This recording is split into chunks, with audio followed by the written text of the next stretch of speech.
健康台湾推动委员会第2摆委员会会议，伫咧昨日伫总统府举行。总统热情地在时，政府要继续拓大对心理建设的投资，建立更加完整的心理健康服务体系。除了行政院将指导卫福部及相关部会研议增列公务人员身心调试假，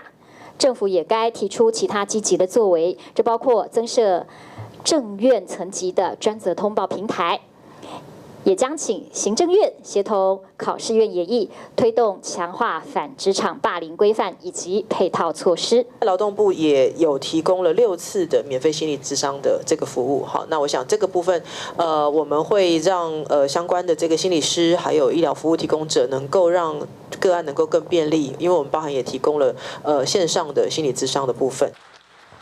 卫福部表示，会开始参相关部会开始研究公务人员增加身心调适假，也会协助各部会推展心理健康方案。尤其亲像国防部、内政部这寡部会，工会场较通接触到通自伤的工具，希望会使提供进一步的心理支持。我表示，2028年心理健康支持方案服务量能增加到3倍。